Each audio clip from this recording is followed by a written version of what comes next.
Yeah. Perfect. All right. Where are you guys connecting from, by the way? Where are you guys joining this call from? I just want to see, do some sound tests here. I see the yeses definitely. So that yeah, okay, nice, nice. Alberta, Atlanta, Australia, nice.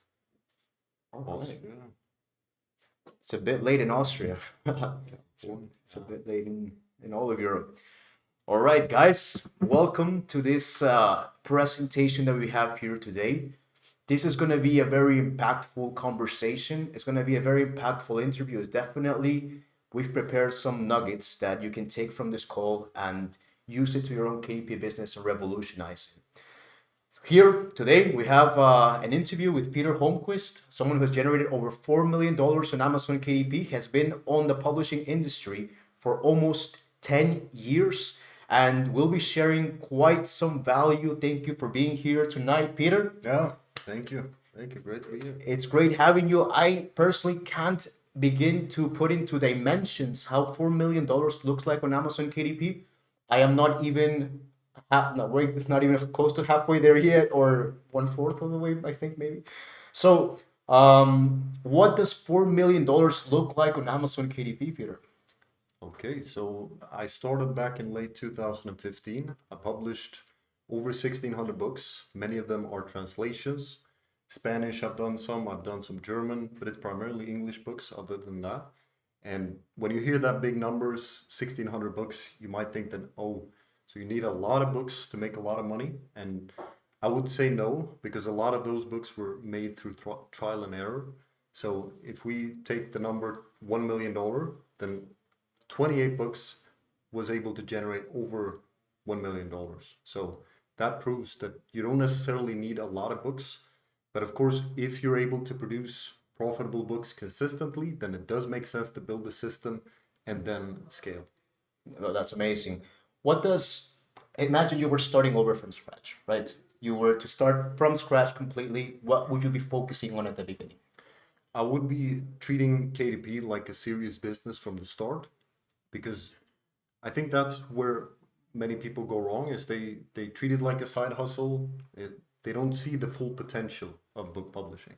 And I think that's the main thing that I would, if I were to go back in my journey, I would treat it seriously from day one. I would stick with publishing. And just like if you're opening a brick and mortar business, you would treat it with certain seriousness. And I think that's the main thing. What does it look like when someone doesn't treat it like this? Like, what do you hear, or what is someone when someone says this? Okay, they're not really taking it seriously.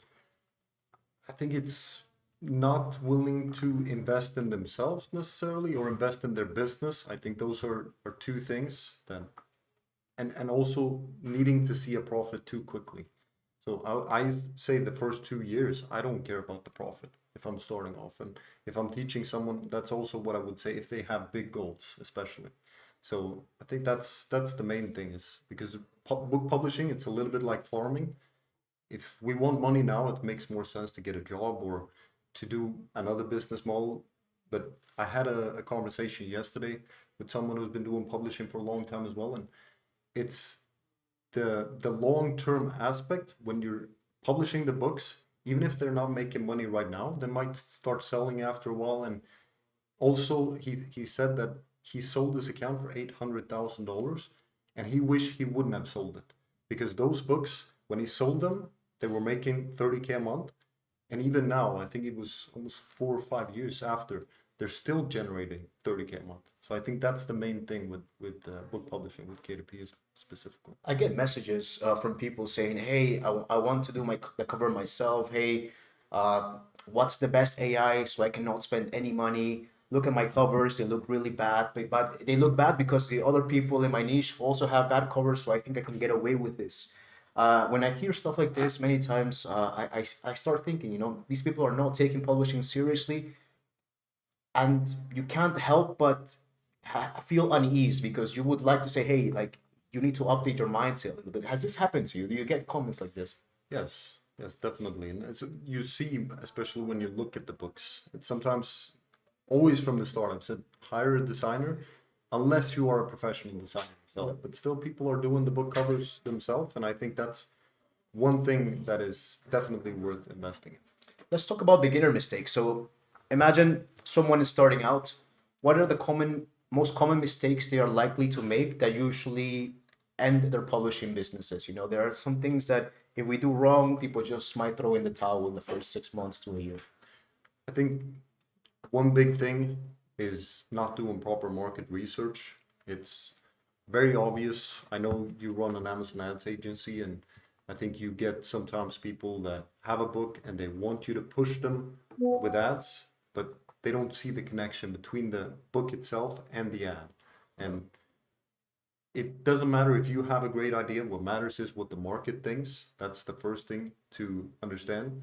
The second thing is trying to do everything themselves. So if we think about book publishing, we have so many different areas. We have market research, we have book cover design, we have copywriting in terms of the book title, in terms of the description, and we also have marketing in do, doing Amazon ads, and perhaps people are doing social media as well. So all these different skills, to master all of them, it does take a lot of time. So what I'm more of a fan of is maybe pick one area where you have your strength. If it's cover design, that's great. Then you can do that. But on the other areas, instead of trying to master them all, it makes more sense to hire someone else who is working several hours a day doing only this task, who have gone through the trial and error, and then leverage their skills and get a much better product at the end. That's very interesting. You mentioned something, the first thing you mentioned was not doing proper research or market research, right? Tell us a bit about your particular research methodology. What metrics are you looking for to find good niches? So I call it the DCS formula. It stands for demand, competition, and scalability. So demand, I think it's quite self-explanatory. You want people who are already buying books on the topic, and you can check that through the BSR, the bestseller rank on Amazon. It's a very transparent number. So for example, if we see 100,000 on BSR on the Amazon bookstore, that means that the book is selling roughly one copy per day as a paperback, and you can calculate how much does the book make. If it's selling for, let's say, $13 and it's a 100 page, a little bit over 100 page book, it's making around $5 a day. And then you know, okay, how much it will make. It's just a simple math issue at that point. So the second thing, after we looked at the BSR, we see that there's demand. Obviously, the lower the BSR, the better, is competition. That's the C. And I'm not necessarily saying low competition, but rather manageable competition. And manageable competition, that means that you might have a niche that has a lot of reviews, but if you're only saying, okay, it has 200 plus reviews, top 5 books with good BSR, therefore it's a bad niche. That's a little bit of a black and white thinking, because then you're not taking into consideration just, let's say, the rating of the books. There might be 4.2 stars or 4-star rating on those books. And the reviews itself, perhaps they're complaining about something. The content is not organized enough, or there's a certain angle that is missing. So when you start digging deep into other factors, not just the numbers, but also like we said, is there a way to be unique? Is there a way to be better? Perhaps the cover is lacking. Perhaps there's a bad cover for the competing covers or the competing books or the title or anything that we can make better. Perhaps adding an extra bonus or whatever it is. So that's the second part. That's the C. The third part. But Yeah. wait, before you get to the third part, just a little question there. Do you use any particular tools for this? For finding the competition or etc. Yeah, absolutely. I use BookBeam. Okay. BookBeam primarily. There's a big debate inside Driven Publishers League, BookBeam versus Helium 10. I'm a big fan of BookBeam. I think it's simple, especially for beginners. It gives you all the data you really need to select a great niche. So give I underestimated Bookbeam. I yeah, have to be honest. Yeah. yeah, it's you can sort, for example, if you want books with low BSR, Yeah. okay, select the category. I want books under, let's say, 80K BSR, which is a good one. So right now, take notes if you want my complete. Okay. So let's start off with 80K VSR. Yeah, Okay. just 80K BSR. Then let's say the reviews. Yes, the reviews is one component. So let's say below 90 reviews, ideally. You do below 90. I would say that's good. Okay. Below Yeah. 90. Okay. And then you ideally want two to three books under that is showing up. Ideally, a self-published, but that's another thing. I don't think they necessarily need to be self-published. Okay. So those three things, it's you Do, got a good niche. do you put any keywords to start off, or you just do a generation like you search like this and you go one by one and see? It depends. Now I obviously publish under a brand, so I'm not doing this exact formula myself. But yes, when I'm searching, yes, I want in a specific category. Okay. But people can select a keyword as well. But I'm more of a fan in one category and then finding and then building. And I think this leads me into the S, unless you have a follow-up question there. So for category, just in general, right? I never used the category section in Bookme. Okay, so you also choose a category, 80K VSR, and less than 80 reviews, correct? Yeah. All right, it's pretty awesome. Pretty, Yeah, it's pretty good. Yeah, thanks for sharing, Peter. yeah. All right, sorry. Yes, please go on. Yeah, so when it comes to scalability, it's very unlikely that we have one book that is going to make us tens of thousands of dollars and be $1 million business with just one book. So we want to look for keyword families. The keyword families means that you have several keywords within one category, within one niche. So let's take an example. Let's say you have exercise niche, you have calisthenics, that's one keyword, and you can scale in different ways. You can scale by going for the same topic, and you do, for example, calisthenics for beginners, calisthenics for intermediate, calisthenics for advanced publishers or advanced trainers. And then you can bundle them. That's another advanced tactic that you can use. But that's where you scale in terms of the same topic, but you can also scale in terms of different exercise topics. So you can do calisthenics, you can do strength training, you can do no equipment exercises, stretching, and that way you're scaling in terms of width. So that's what I like to see as well. Now, normally people have trouble finding one keyword. You find keyword families, right? You just don't go for one, you find the whole family of keywords. Now, sometimes when you do the whole family keyword evaluation, some keywords are not perfect. They might not all fit this criteria. Do you still go for it anyways? I still go for it, and especially if you can find a way to bundle them, like I just mentioned, then you might have three individual books that don't have much potential, but because you have a bundle, that bundle you might be able to use a different keyword for that bundle, and that keyword might have great potential. And because you have more value in your book than the competing books, it does make sense that you have a superior product if you've done it right. I have here a question from Tim Gewart. No, I'm joking. But I have here a question about keywords, right?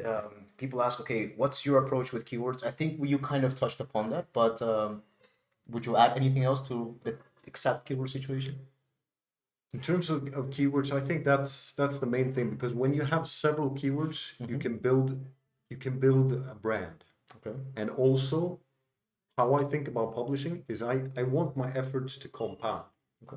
So everything we do is building upon itself. So if we only have one book here and that book succeeds, that's great. It's going to make us money, going to make us money potentially for years. But it's not, it ends there. There's nothing more that comes from it. But if we think in terms of keyword families, then this book has a chance of lifting up this book and this book and this book, and all of a sudden we can start to see this compounding graph.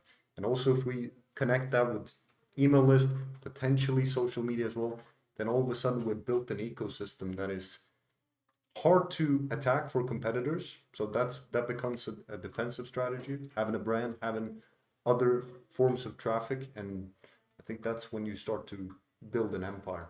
So what I've noticed here is, in general, right? After doing this for many years, I've seen many dashboards where people say, "Hey, create the whole series or a whole thing like this," but very few people do it correctly.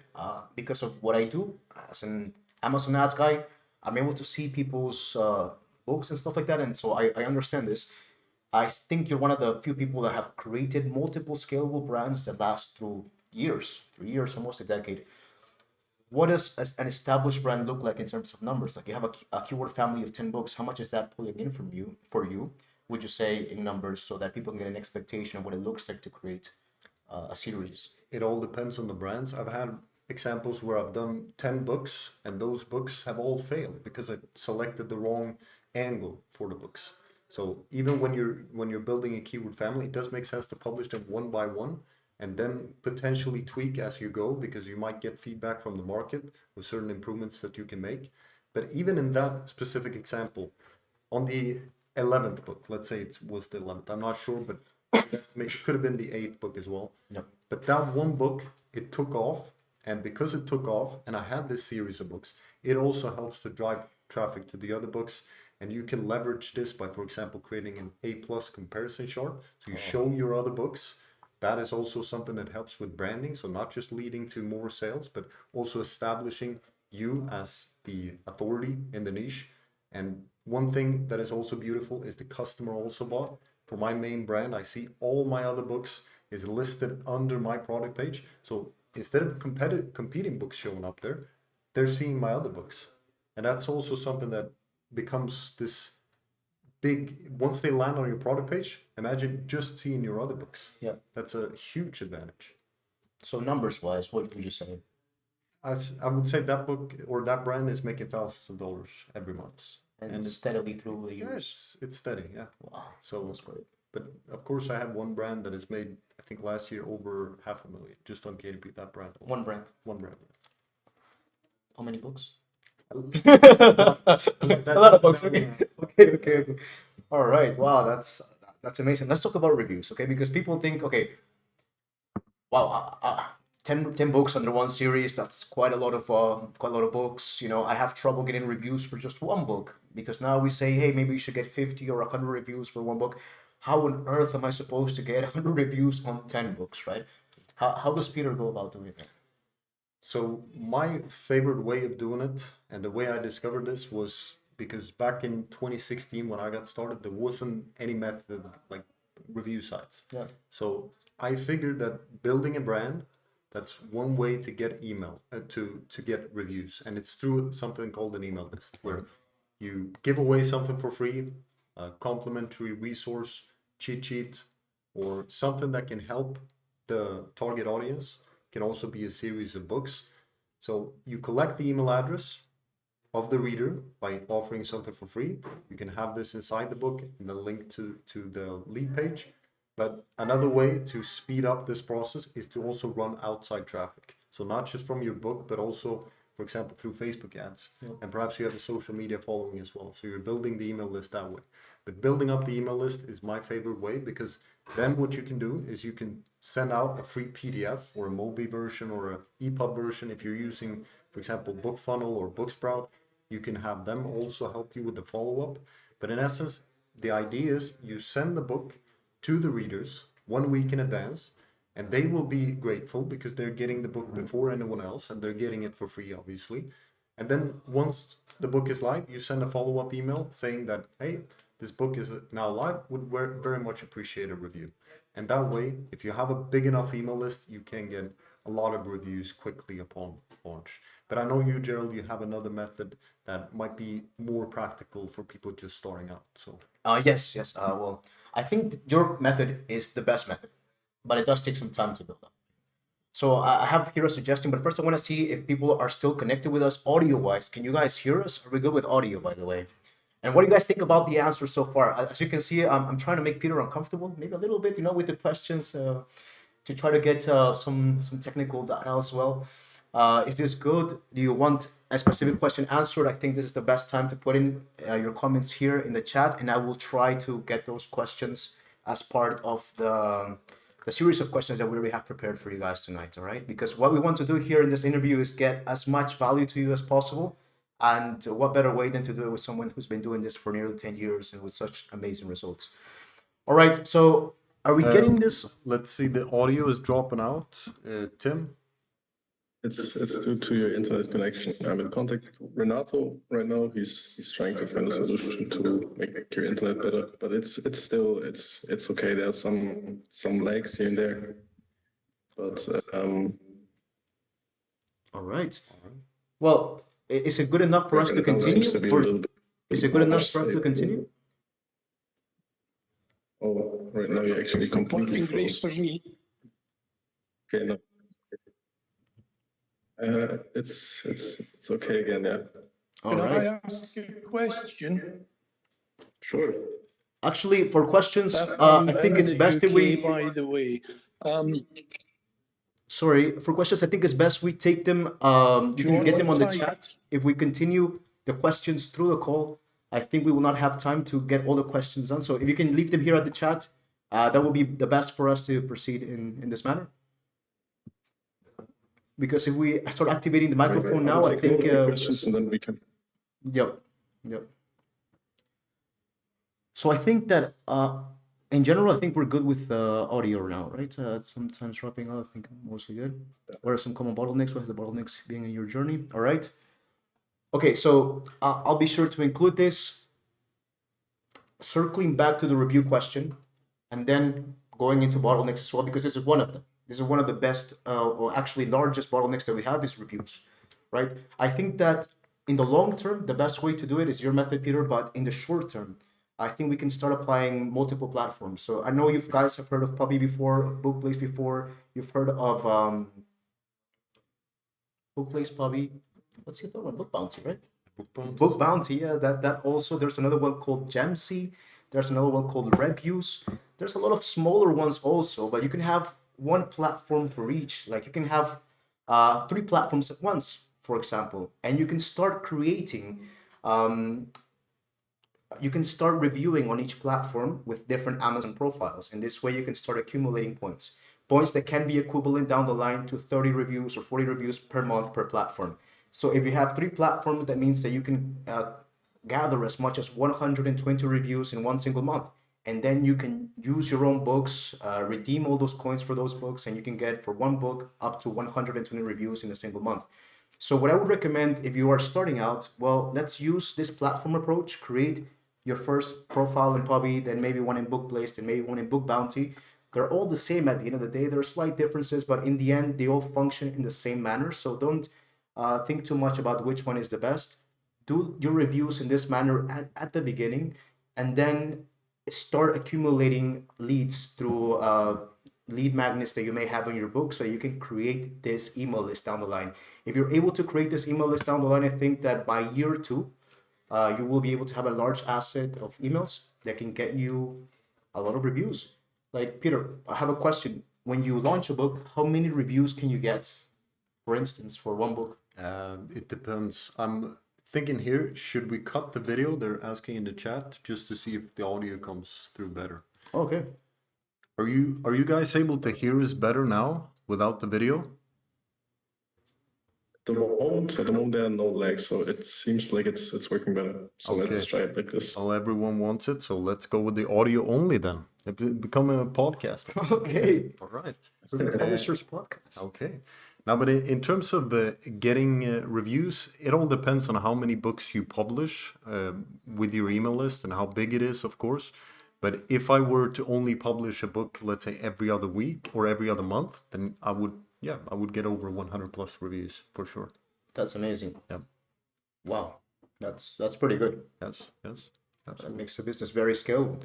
Um, Now, yes, I think, like we mentioned, just to sum it up real quick, if you're starting out, do the platform method, create your email list. By year two, you want to start shifting more towards getting advanced readers and this whole thing. Yep. I think we can start talking a bit about automation because that's the second bottleneck. So we talked about the first one possibly being reviews. Here's the answer. The next bottleneck I would think of is the time you can spend creating books, the time you can spend looking at or the writing or you writing it yourself. How have you been able to scale the amount of production? Because there's something very few people know about you is that you've been able to hire many people online, right? Yeah. How many people have you hired on Upwork lifetime?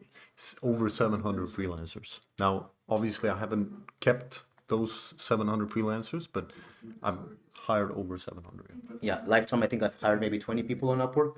So that's something that I find very interesting because on YouTube, everyone does like, okay, the top three niches for Amazon KDP or how to get reviews, but no one is doing like how to hire hundreds of people on Upwork and have scalable systems for production, right? Yeah. How have you done this? So let's. I will get into hiring and what we pay for the tasks and how we can go about it. But first, there are two main reasons to hire people.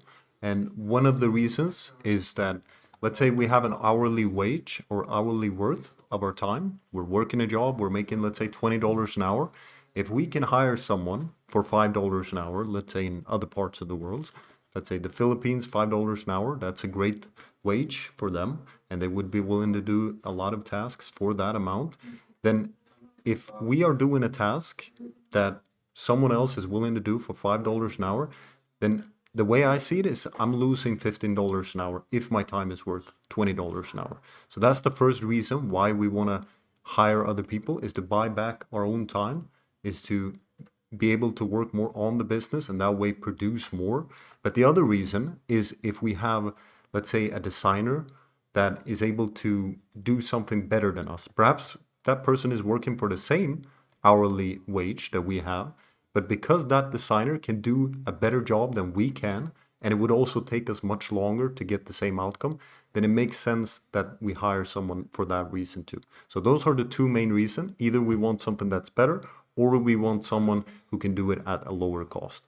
When it comes to hiring, the process is quite simple.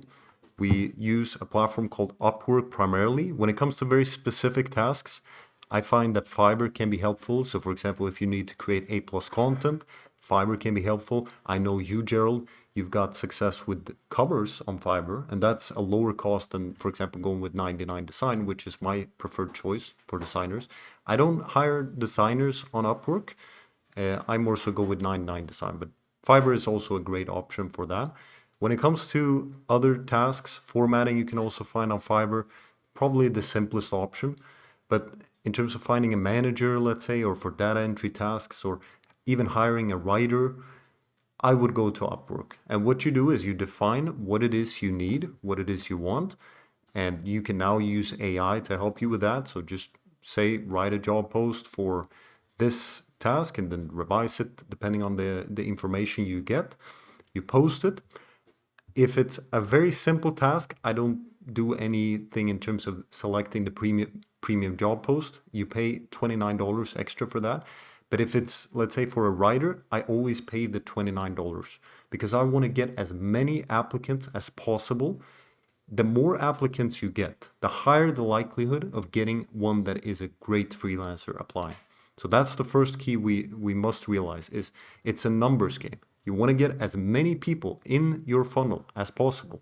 The more people apply to your job, the higher the likelihood that you will find some people that are great. And you can always invite people if you do the premium job post. I think it's at least 100 a day that you can invite, so you can filter exactly what you want. If you're looking for a writer, I would go with the United States, so English-speaking countries, Canada, Australia, UK, South Africa, etc.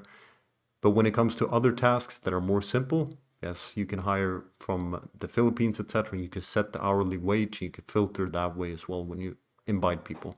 So that's the first step.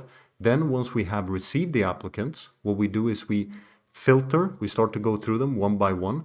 The first thing I always look at is client reviews. If I see that there's a low rating for skills or quality, I see that as a warning sign.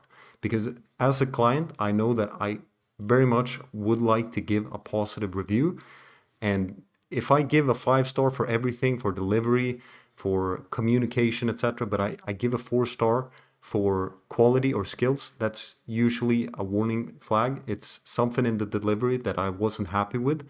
And so that's, if I see a pattern of that being the case for several freelancers, I move on, select another one. But if I find freelancers that have sent me a sample, I always ask for a sample of their work that is good, then I move on to the third step, which is to hire around 5 people. So 5 freelancers, and then you send out a simple test task. Doesn't have to be complicated. It can also be a part of the job. So if it's a writing job, it could be the first 500 or 1,000 words. Many times the freelancers are also willing to do this for free, but otherwise max pay, let's say $5 to $10 for this test task. What you will find in this process is that not every freelancer will deliver. Maybe half of them will deliver, and half of them of the ones that deliver will be worth continuing with. And sometimes you don't have so much good luck and you need to hire another 5 people for a test task. And that's completely fine. Then we just go through the process again. But at the end, you will be left with most likely at least one freelancer that is able to do a great job. And it makes sense to continue with only that freelancer unless you have one or two more that is also doing a great job. Then you can send out different projects to each of these freelancers. To clarify, you're hiring 3 to 5 people for the test task, right? Does that mean that you're creating a small milestone and then you cancel the contracts for the people that don't deliver at the quality that is expected, correct? Yes, All right. correct. And well, it depends on how many you need, but you probably end up with 1 or 2 people that are really good and then you give them the task. Yes, exactly. And if you have 2 people that are doing a great job, I would start with both because one of them might say that their grandma died or something happened and they can't continue, then you still have the other one. But if you start with only one and that person, let's say you've done half of the book and all of a sudden there's something happening, then you don't have any backup. And that other person that was a good choice might have moved on to another client. So it always makes sense to start with 2 freelancers. In that case, you would have 2 different projects that you would send to them. That's really good because I've never done this test task part, right? I've always been a little bit scared of Upwork. I've had first few bad experiences. I've relied on ghostwriting platforms. Perhaps some of you might have heard of them, like Dibbly, or the Urban Writers, or there's another one as well, the Writing Summit. There's many of these ghostwriting platforms. However, I do think that if you're able to nail this down, not only do you get a better price, but also the books, you can actually get them to be a higher quality. Would you say that's correct? Yes, I would say that's correct. Yeah. Wow, that's another bottleneck that's being solved. Now, I think that we can shift a little bit towards ads, you know? It's one of those things that gives people a little bit of anxiety. I know this a lot because I run ads for people myself, so I know the level of anxiety usually that comes with paid advertising. Yeah. What is your strategy for paid advertising? How have you used it to scale the business? In terms of paid advertising, you're obviously the expert, so I will give it back to you very shortly. But the first thing I want people to understand when it comes to ads, because this is something I see time and time again, and I'm sure you see it even more, is that people want you to push the book with the ads when the book is not great. Let's put it that way. So there's something about the book that doesn't make it pushable with the ads. Yeah. So it might be the niche that is selected, it might be the book cover, it might be the title, it might be the angle, whatever it is, fix the book first before you scale it with ads. Yep. And there are a few things you can look at in terms of metrics to see if the book is not doing well. It could be the impression on the ads. So if you're not getting impressions for the ads, or you're not getting any clicks on the ads, you're not getting any good conversion rate, so conversion rate below 10%, then that means that there's probably something with the book that needs to be fixed first. But besides that, let's say we have a great book, we've done things right in the niche research, the cover, the title, etc. Then it becomes about starting the ads. And how I start the ads, it's a simple process. Let's take an example. Let's say we have a dog training for German Shepherds book. Then I would list keywords, and we have tools for this. Bookbeam is one tool where we can find keywords that are related to that specific topic. Helium 10 Cerebro is another tool that is very helpful. So we would find the exact keywords. In this case, it would be German Shepherd dog training related. Maybe we're able to find 5 to 10 different keywords that are related to that. Then we would start an exact match for those and we would bid a little bit higher. So I would say at least $1, can go a little bit higher still. But for those keywords that are exactly related to our topic, it makes sense to bid higher. Now we might still want to go with lower relevance keywords. So for example, dog training in general. But for those, we would bid lower. So maybe 0.3 or something like that. So we can still get impressions. And then I start an auto ad, I start a product ad, and that's in essence my process. And then of course we want to look what's working and see if we can scale it. But at this point, I'm not running my own ads. So this is a general overview. But let's give the ball to you, Gerald, and you can say something. Yeah, I mean, definitely, I agree with the overall strategy that you propose. I do think that optimizing the listing is everything at the beginning. Your ads will only be scalable or elastic depending on the level of optimization your listing has. An example, if you have a book with 20 reviews, no A plus content, you can run ads at $500 a month, and then that's probably it. If you spend any more than that, the book will go into losses. However, that same book at 100 reviews, A plus content, Amazon influencer videos, editorial reviews, etc., you can run not just $500 a month to it and get a return. You can probably like expand that to 1,000 or 1,500 and still be able to get a return from that investment. So it's your book and how much money it can make is directly related to how optimized the listing is. I just recently had a launch in this niche that you say. Can't give away the exact keyword, but it was 2 to 3 weeks. We published the book, low price, we run ads, get to 10K BSR, hold the rank for around 2 weeks, jump the price, get a $5 to $6 price strike. And the books right now is making like $30 to $40 a day net profit after ads, right? I think that's pretty good for one book. It's a bit above average. And this is possible, again, taking what you said, but perhaps doing a few tweaks to the US market, because this wouldn't apply, for instance, to the German or some other market. But in the US market, you can price low at the beginning. You can get a really good BSR. You can keep that really good BSR for 2 to 3 weeks. And then when you raise the price of the book, you tend to get what is called a price strike, which is a discount. And your book will be sold at a discount. However, internally, you will be making the royalty corresponding to a higher price. And that's when the money just starts dripping in. And it's very good for you. The book usually ends up ranking in top 1, 2, or 3. And yeah, it's just very good from there. And if you have a really good system for getting the emails of the people buying from you, you can ask them for a review later. And then it just becomes a nice virtuous circle of results for your book from then on. So, I mean, that's what I would propose to people. And if you're more on trying to be conservative about your ad approach, I would focus on multi-ASIN ads. Start off with a lottery ad, put in all your books in it at 16 cents, run that, and then start more segmented lottery ads, dividing your books by topic. I think that's a very good way to start if you want to be a bit more conservative with your ad spend. What do you think about Yeah, this? that's excellent advice. Perfect. Thank you, Peter. I don't know. Anyways, I think that we've covered the main bottlenecks that people have, right? We've covered niche research, we've covered production, we've covered reviews, we've covered ads. These are the building blocks, I think, of a great business in Amazon KDP. Would you agree? Yes, absolutely. Give us the timeline now. Okay, so you're starting off from scratch again. What is the timeline? How would you get to $1 million? Like maybe month by month or year by year? What would you do and focus on? Okay. So month 1 to 3, let's say I don't have the knowledge I have today. What I would do is I would learn as much as possible.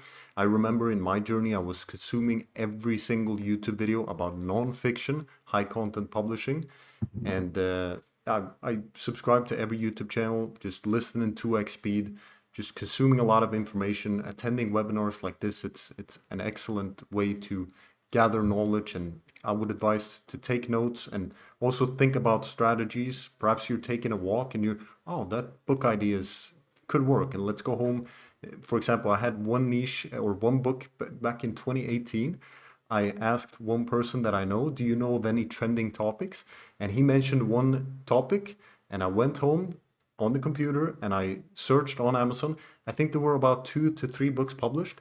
And then I said, this is looking really, really promising. And I created a book rather quickly, but it was still good because I hired someone who had knowledge about the topic. I published it, and that year in 2018, in November and December, in November, I think it was either November or December, but in 1 month it made $27,000. That's insane. So I would spend a lot of time in the beginning learning, but also doing niche research. So getting as many topics as possible in, writing them down. So going through the niche research process, we talked about using, for example, BookBeam to get ideas, but just write them down, go through them, go through the list. I do things in stages. So when I'm doing the niche, let's say, collection, I'm not focusing on analyzing. It's more so, okay, now I want a list of 100 niches. Then a week after, I might go through and I might analyze them one by one. So that's the first thing. Month 1 to 3, I would aim to get at least one book out.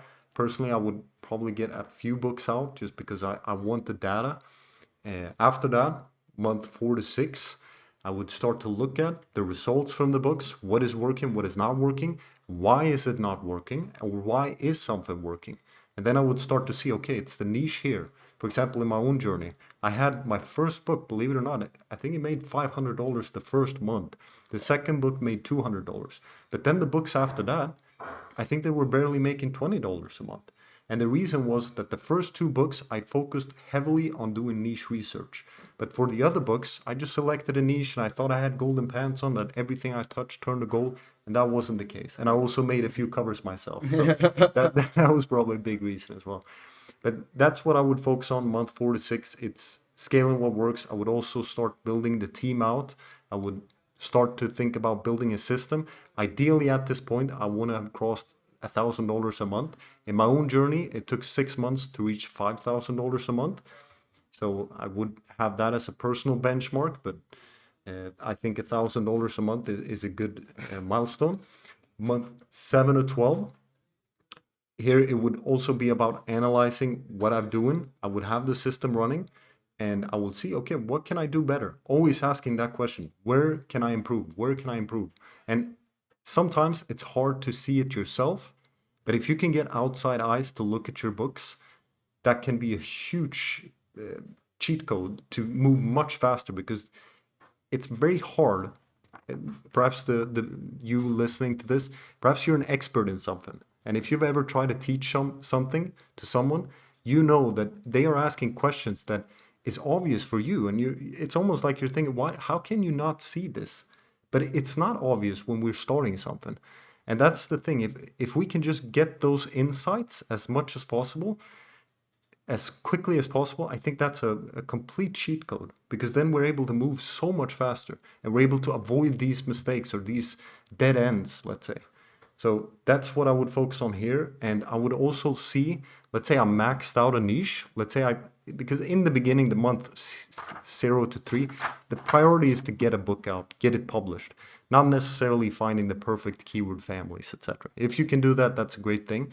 But at month 7 to 12, I would want to have these series built up and these brands. And hopefully I have one series of books that are doing exceptionally well. And if I maxed out a niche, perhaps I can use that angle in another niche.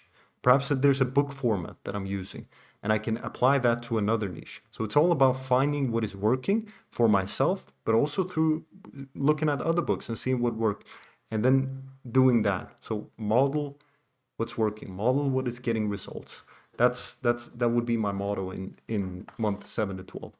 And I think at month 12, I would have ideally liked to see $10,000 a month personally if I was starting. And then from year 1 to 5, it would become all about continuous learning, having my finger on the pulse and doubling down on what works once again. So I would not, what I did 6 months in, I started other ventures. So that's a common trap. I think, especially when we get success, we think, oh, this is so easy. And we think it's all about ourselves. And we think that if we start affiliate marketing, we start drop shipping, or we start this other thing, it's going to be just as easy because I'm the reason for the success. And I think that's a trap. If you have something that's working, it makes more sense to double down on that and do more of that. So staying focused and having other publishers that can keep you accountable, or that you can almost compete with a little bit. It's a friendly competition. That I think can also be very helpful in terms of staying on the path and just knowing what is working with AI, knowing what is working with Amazon ads, and just, yeah, staying in the game. That would be my main focus. So if we're looking to scale to $1 million, there are two ways, right? One, we can go by valuation, and one, we can go by lifetime earnings. So valuation wise, following this method, by what month, what year would you think you'll be at $1 million valuation for your business? So I had an interview with Sean, who some people might know, or most likely many people know about him. He had an account. He sold it for, it was listed for $1 million, but it was 800K, I believe, was the sale price.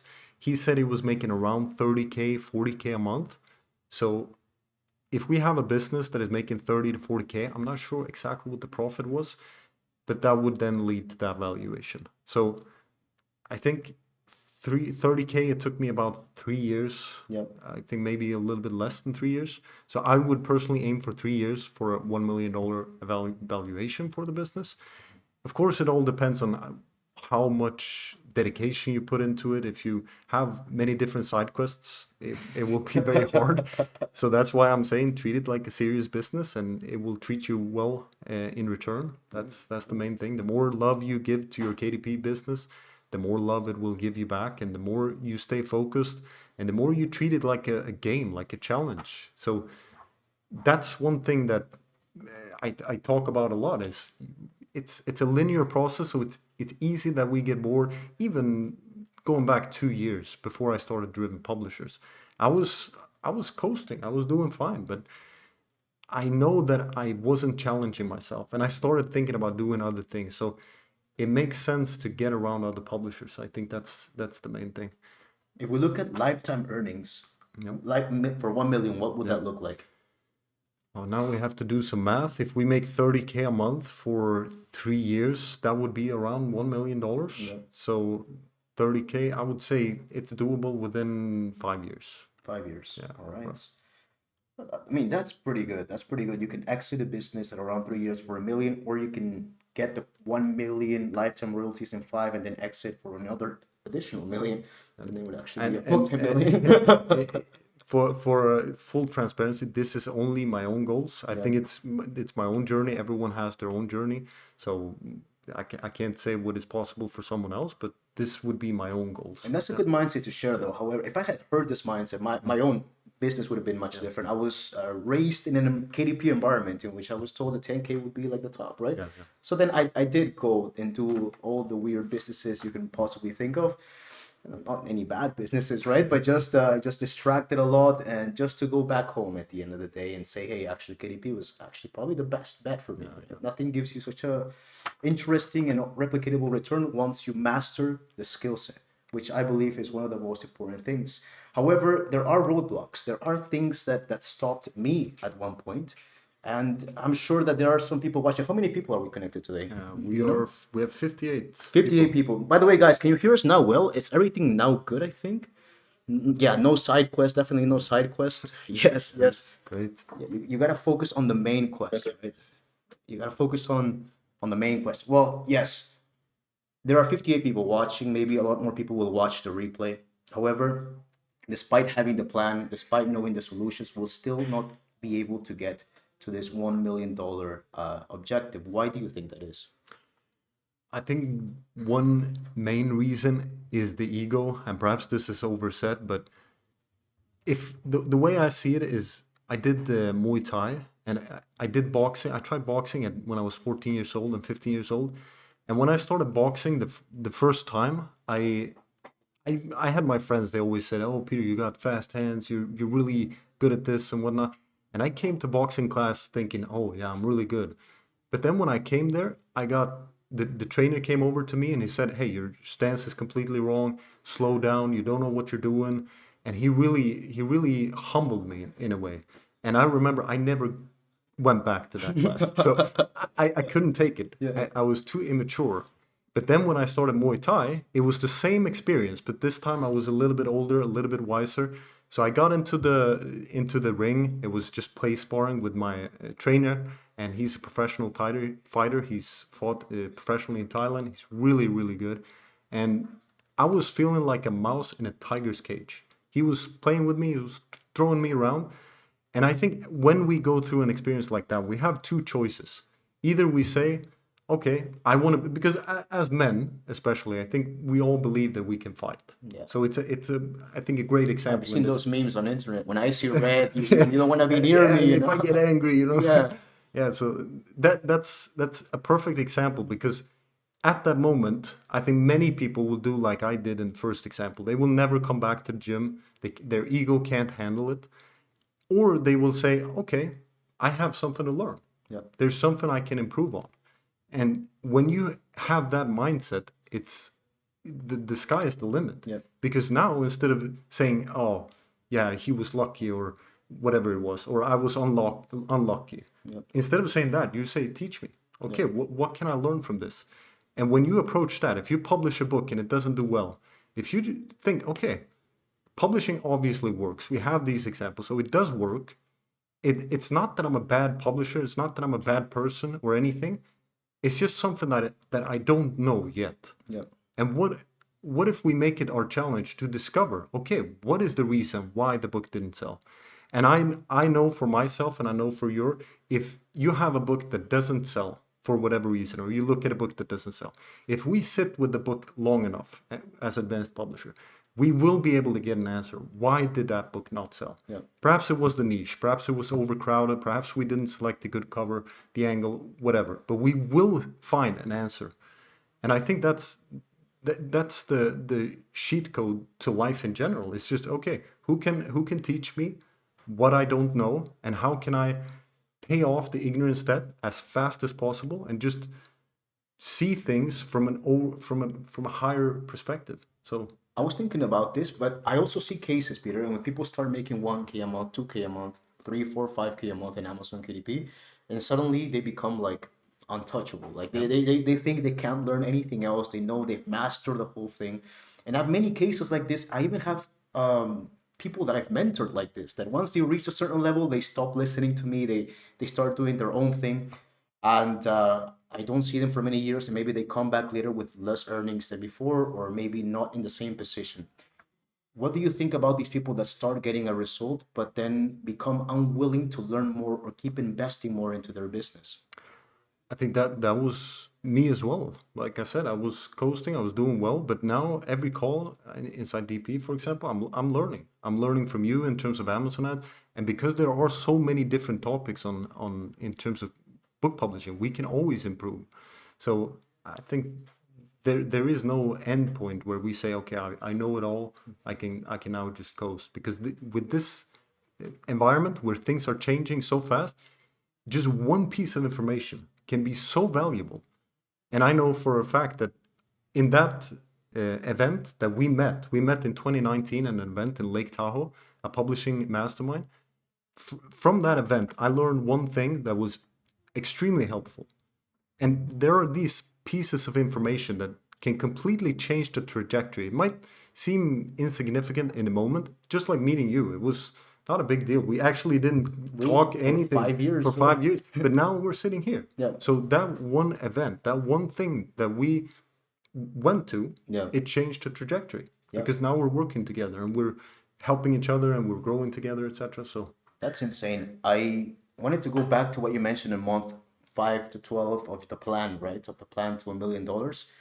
I was stuck at 3K a month. I was 3.5K a month, around there in month 8 or 9 of my own publishing business. I went into a mastermind in 2018. I met a guy named Jacob, a good friend of mine's, and he looked at my business. Like, he looked at all my books, and he insulted many of my books. He was like, "How could you publish this crap?" Right?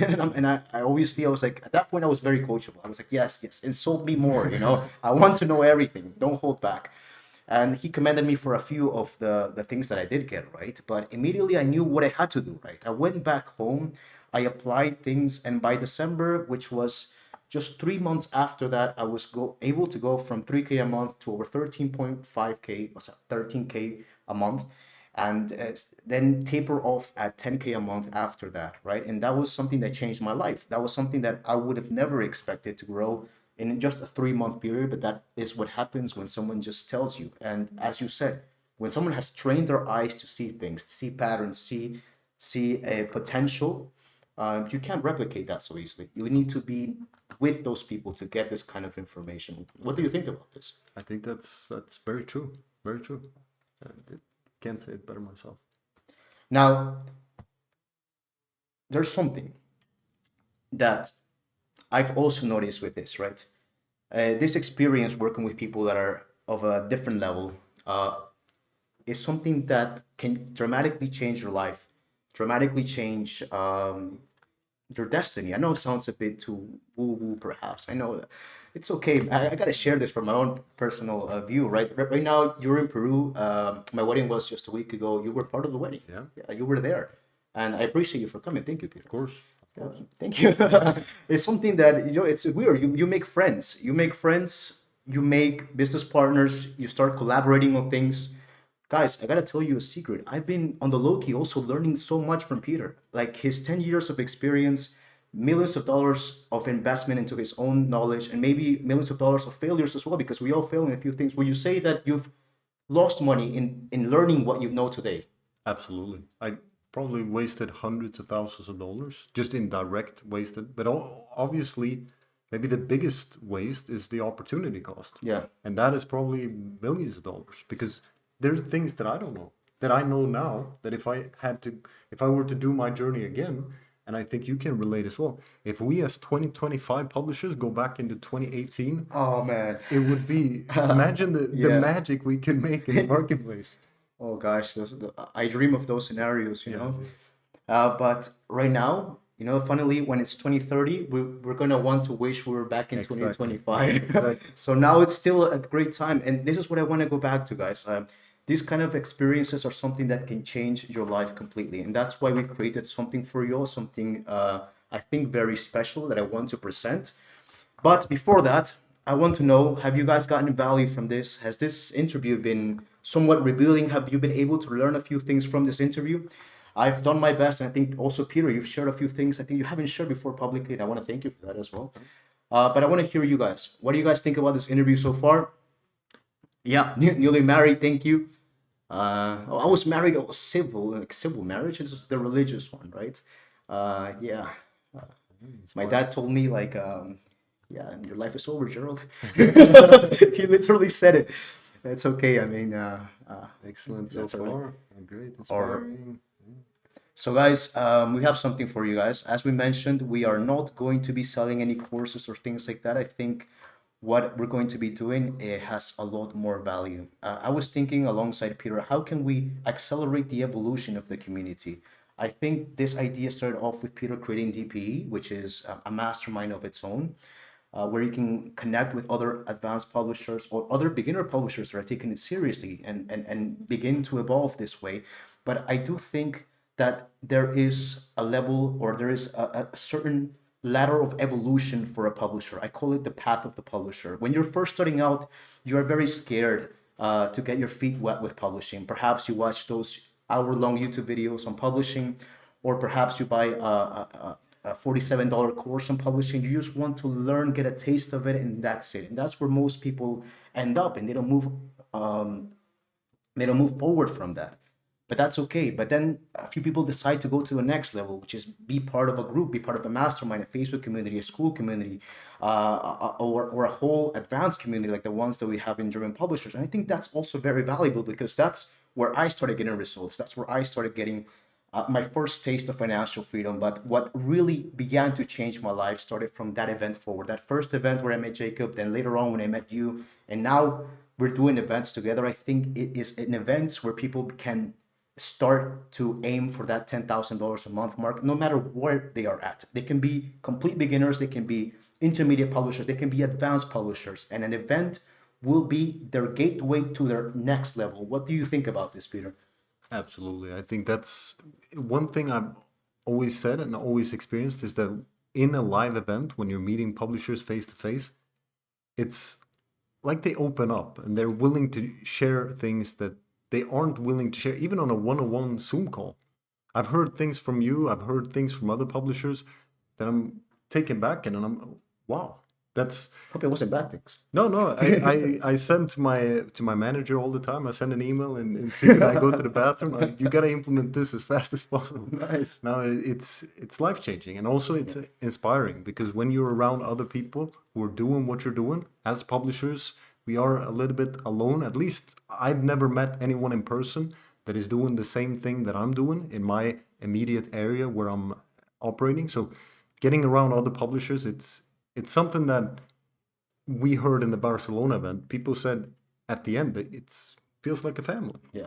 And I'm not an emotional guy, but it felt good. It gave you good emotions to be around people because we share a certain mindset, is what I've discovered. We have a similar mindset. We think about things in a similar way, and our journeys are often also very similar.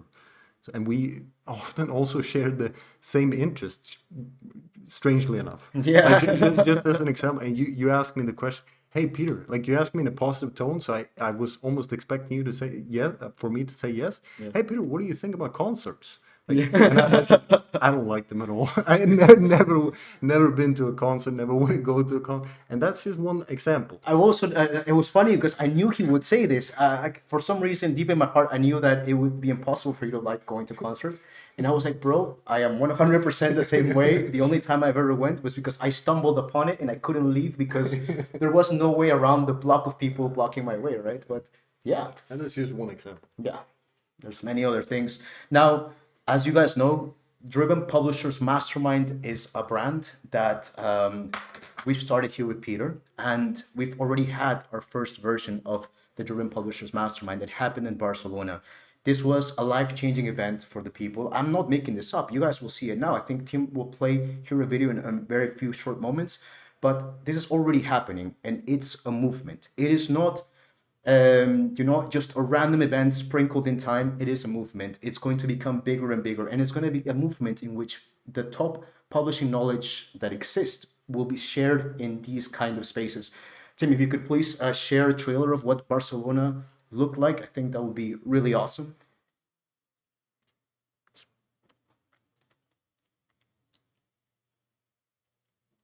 Play the 10 seconds, and then you guys in the chat can let me know if it's playing correctly for you, if the sound is okay, if it's lagging or anything.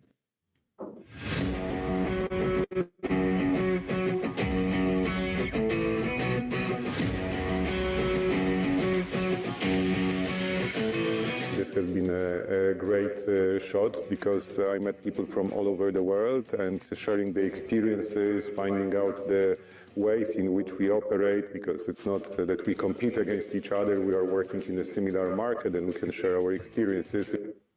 Does it work? All good? Somebody writes no video? I see Need it some working. feedback. It's a bit laggy, but it works. Audio is fine, video's lagging. Let me see if I can enhance it somehow. 1 second. It's fine, it's fine.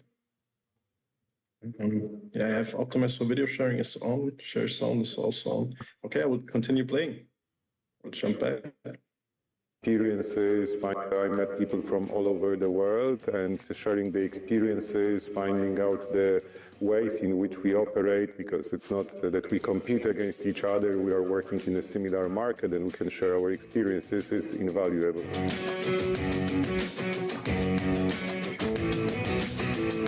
There's been a lot of really good strategies and some real jaw-dropping nuggets, actually, through the course of this event that I certainly will be implementing in what I'm doing. The point of these kind of events is that it serves as a kind of compressed refresher, really.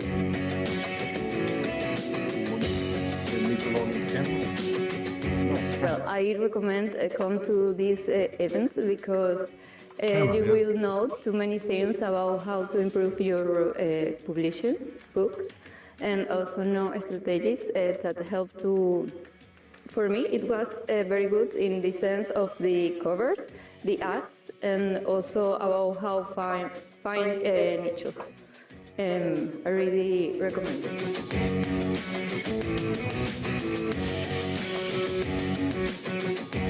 So this is really the next level questions that are answered, how to bring you really forward. The group is amazing, the energy here is amazing and feels like a family, yeah.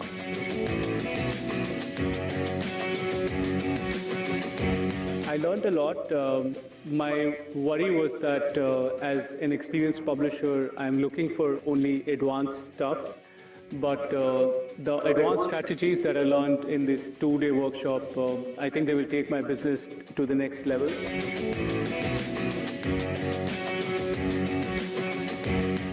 It's been great because, again, I've done everything by myself all these years, and just being around other publishers who are at a whole different level, it just makes me realize, wow, I got to take my business seriously, a lot more seriously.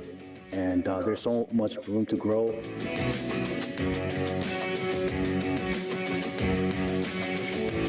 Doesn't matter the level of success, everybody is answering your question with a smile. And they always have time to answer questions. So, absolutely mind-blowing. Just absolutely packed with information, with guest speakers, with Danny and Barry, just all gold nuggets all the way, and it's worth every penny getting here, so I'm extremely pleased.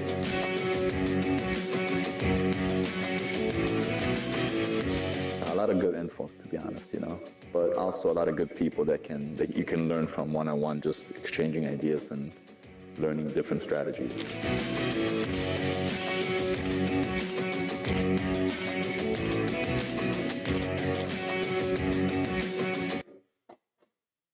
That's it, guys. Okay. We have a strong Wi-Fi signal now. If we try with the audio or with the video, we'll see. And if you don't get a good signal for whatever reason, just tell us in the chat. Yeah, Seems good at the moment. Oh, nice. The camera is amazing, man. Anyways, guys, the testimonials that you just saw are coming from people that are making, just starting out, $0 a month. Some are making $2,000 a month. Some are making $10,000 a month. Some have made up to $40,000 a month. And one testimonial was actually from someone that's made $1 million lifetime. So I want you to see this, because this is the beautiful thing about events. You can be starting out and get this as the best foundation possible for your publishing career, because that's what it is. But it can also be something that, even if you're more advanced, can take you to that next level and help you reflect and say, wow, okay, I need to start treating it better. I need to start giving it more love, like Peter was saying. And that's exactly what we are going to find in the next Driven Publishers Mastermind, which will be in Las Vegas, Nevada, this October 25th and 26th. We are a few months away still, but it is not to say that this event will not get filled up. Our objective is to fill it with 100 people. All people, however, inside of Driven Publishers at the moment, DPE, Driven Publishers, DPE, Driven Publishers Elite. yeah, Driven Publishers Elite, they all get free tickets to the event. So many of them are already confirmed to go. We do not know how many more spots we have. Therefore, we are doing this class now, and we're going to open up a short space of window for people that are outside of Driven Publishers Elite to still be able to join. Because once this goes up, like once this time passes, the rest of remaining tickets will be taken by people inside of our mastermind, that the Driven Publishers Elite Mastermind. So this is what you will get from Driven Publishers Mastermind in Las Vegas. Number one, we will do individual business evaluation. Something that I saw that you did, Peter, in the last mastermind, is that you went person by person to look at their business. How was that experience like? It was great. I was able to pinpoint exactly where they are struggling, and also many of them, they were willing to share their books. Obviously, that's a big help, because then I'm able to see what they're doing and not just hear what they're doing. So I could give a tweak. For example, we had one couple, I think they were making at least 20K a month. They had certain issues. Their bottleneck was hiring people. So I could tell them exactly what I would do if I were in their situation. We had other people that were just starting out, and also tweaking in terms of what not to do and what to do in terms of niche selection.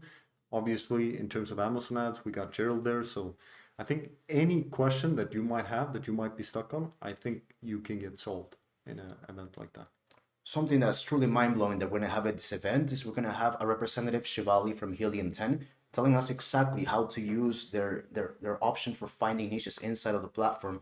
Aside from that, I'll be helping out people with niche discovery, the methods that I use, methods that I've been able to learn from Peter as well, into how you can go and find niches that are absolutely killing it right now. No matter where you are in your publishing journey from start to finish, sharpening the sword in what is niche selection will still help your business. Some people think that because they learned niche selection 4 years ago in a YouTube video, they now know it. But I think that every time there's better and better tools, there's better and better criteria to like eliminate that error, that possibility of error. And I think that we need to get updated on that. We have a speaker for TikTok Shop. I think it's a big trending thing right now. I think some people are saying it might be the future. Yeah, What do you think about this? It's something that we advanced publishers are discussing among ourselves. It does make sense if you're making a few $1,000s a month to look into TikTok Shop, definitely. And what else are we going to be seeing here? Systems for scaling, the future of publishing, AI, TikTok. You will have basically all the tools that are necessary, not only to start your business, to grow it with foundation, but to scale it into the amount of money you would like to scale it to, and knowing exactly what is needed to be done to get there from people that are already doing it. So that's what we will get at the event. The event is 2 full days. Aside from that, we are kind of doing something very special here with a few of the bonuses that we have for the first 20 people. For the first 20 people that join and get a ticket for the live event, which will be in Las Vegas, we are going to include, number one, the recordings from Barcelona. So in the Barcelona event, we touch upon very amazing topics. We are not going to be repeating, we're going to be building on top of that, right? And some people spent a lot of money to get there. I mean, we had attendees from India, right? Imagine like the whole flight to go from India to the event, the stay and everything. So if you decide to get the ticket today, you will be getting recordings from the Barcelona event. Aside from that, we're going to get also medium content domination, which is a course that I recorded in which I share my whole methodology for finding high profiting and medium content niches, how to create them, how to outsource them, how to rank them with reviews, how to run Amazon ads to it, what's my Amazon ads strategy for this. In a very compact manner, in less than 3 hours, you will know the entire process, and I think that's also very good. And finally, for the first 20 people that join, there will be an underground mastermind call with Peter, a call in which the 20 people may join, and it's going to be a group call in which any question can be asked. It will not be recorded. It will be only for you guys. And I think it's one of those spaces in which you can really talk about your business because it will be very confidential, right? We always have a confidentiality agreement when we run calls. And I think that that's the perfect place if you want a really high level question answered, or even a beginner question answered. That's the place to get it answered pretty much. What do you think about this software, Peter? I think it's great in terms of the medium content domination. One thing I would add is you have a target audience analysis, and I don't know how many times I've said it in the DP calls. Go back to Gerald's medium content domination, go through his target audience analysis. It really gives you a superior outline, in my opinion. So I think that thing alone is worth, it's worth a lot. Thank you. And that's it, guys. We're gonna start leaving here the link. I think Tim is already sharing the link here. You are able to get this now, and I think that we can start also a small section for Q&A. Actually, here is the screen share. Yeah. So we have here the tickets. I think, Tim, if you say the questions, we can start answering them. Second.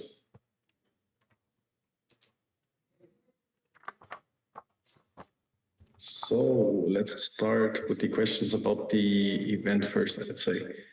We have the question from Jim. Can you guys now take that Barcelona 2-day workshop and create an online video course of that? We basically already covered this. You can get access to this video course. This video course does exist by registering for the Las Vegas Mastermind. Anything else to add from you guys? No, I think you will get all the recordings of all the speeches when you get this ticket. Yeah. Yeah, and I think it's a good preparation also for this event. And now even, I don't want to, it doesn't want to sound like this, but the cost of the recordings for Barcelona, just Barcelona outside of this class is, I believe, $797. So just the recordings are worth this amount, but we are giving this early bird price of $500 for the ticket, and that will also include the Barcelona recordings, right? So it's kind of like also getting the Barcelona recordings at a very lower price. So I think that, just getting the ticket makes sense. 100%. Otherwise, does anybody in the chat have other questions regarding the event? All questions so far regarding the event or the mastermind events were from Jim. they all were on the recordings. Feel free to just write in the chat. You can also feel free to unmute yourself.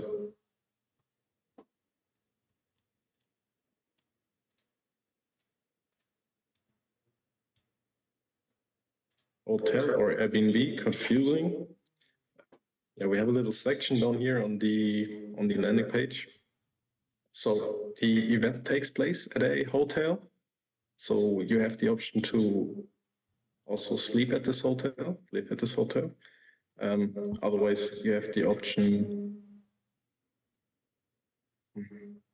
Airbnb is near the convention center from approximately $100 per night if you want your own space. But I know one also German guy from the DPE community. He has found other good hotel offers near the convention center, which were approximately, I think he shot some good prices, like $20 per night, some insanely low prices. He mentioned to me that the hotels in the Las Vegas Strip, they are generally very low if you book them on a shorter time frame, because Las Vegas makes their money with the casinos, so they can give you a place to live for pretty cheap. So I recommend just Googling, basically.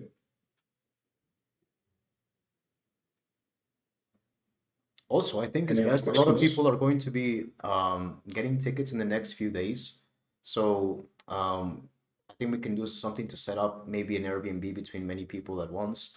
I know some people are doing this already in another community. Um, Jacob, like I mentioned earlier, alongside 3 or 4 other publishers are getting an Airbnb together. So uh, many people are already doing this. So that's also a good option. So, what do you guys think? Should we switch over to general questions? Yeah, let's do it. All right. I got some general questions. Let's start with the question from Anthony. If you have a KDP account, get to say 10K a month, and you have set up an outsourcing and automation system, would it be a bad idea to start a second KDP business to grow that as well, effectively diversifying your business and opening up options? Personally, at 10K a month, I would not set up another KDP account. I would focus, instead of making sure that I do everything correctly. I think that was another question. How do you ensure that the writer is not using plagiarized content or A+ content, or rather AI content? And what you can do there is you can use Copyscape to ensure that the content is not plagiarized. You can use Zero GPT, unless you, of course, allow the writer to use AI if you're hiring a writer. But I think those things are very good in terms of protecting your business. You can also, if you're doing medium content, you can do a reverse Google image search to find that, so the content isn't available online. But those things can safeguard your business. Also, trademark search for any topic that you decide to publish on.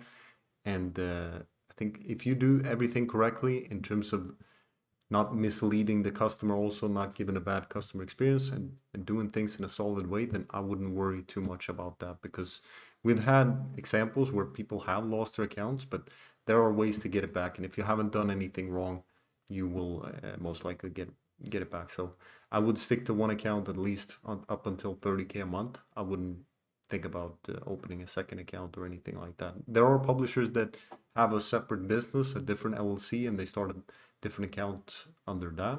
That's one possibility.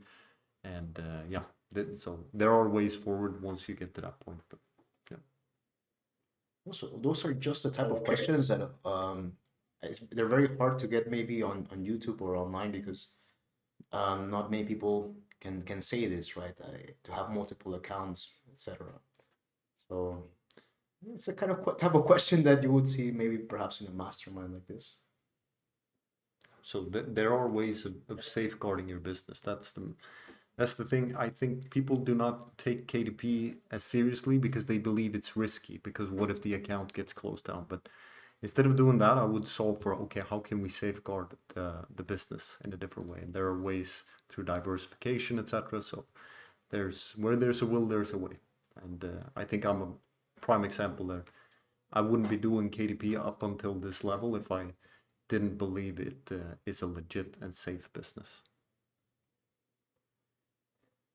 Another question comes from Harry Hams. Until we find our first goal niche we can brand out, do you recommend publishing in random niches first to see what works? So many ideas, scared to know which one to start with, invest into not knowing what will work. I think in the beginning that can be a good approach to test different niches, and then once you see what is working, you then hone in on one specific niche, and ideally that niche is also something that you can build a brand in. So yeah, I think that's a good approach, not to get stuck into one niche, because what if you go all into one niche in the beginning, you build a series of books, but that niche is not working for whatever reason that you're not able to see at the beginning, then you might be a bit discouraged. So it does make sense to test a bit in the beginning. Another question from Beck Robbie. How do you safely outsource more critical tasks that involve logging into your KDP account? Things like uploading books, ads, etc. Also another one of those questions, I suppose. So yeah, these are questions that are, a prime example. What I can say is I've saw other publishers, not anyone here, but I've saw other publishers that use maybe virtual servers and do it like this, right? So that could be a way to go about doing it that is working for many people. I remember back in the day there was publishers saying you cannot access to another person. Then I had one DP member who had emailed KDP, said it was okay. So I think that the information there, at least in my head, it's a bit conflicting about what is allowed. I think your audio. Maybe we can turn off the video for now. All right. Is it better now? Yeah, a second. Say something again. Are you hearing us well now? Testing. Yeah, it's 4 out of 10. Yeah, now it's 8 out of 10. Okay, where did we cut off? You mentioned back in the day or something like this. You remember something? I remember that there were some publishers saying you can't give access to anyone else to your KDP account. Now, I had one publisher who emailed inside DP, emailed KDP support, and they said it was okay. So the information, at least in my head, it's a bit conflicting about what is allowed. Are you even allowed to give someone else access to log into your account? And so that's perhaps something to clarify as well. But otherwise, what Cheryl mentioned here might be something to look into. I've seen some people using a virtual server approach that's working well. I see this mostly as the most effective tool to go about doing this at scale. At least from people that I've been working with, this seems like this is the correct way. But it's something that it's a bit more advanced, definitely. To tread carefully, also. And in terms of perhaps the person is hesitant about giving away the password. LastPass, it's a... Oh, well, yeah, LastPass is very good for that. It's a password sharing Chrome extension that they don't know the password. It will automatically populate as long as you give someone the email address access. So that's also a good way to be able to delegate. So this goes for all platforms, Upwork, Fiverr, etc. LastPass is good.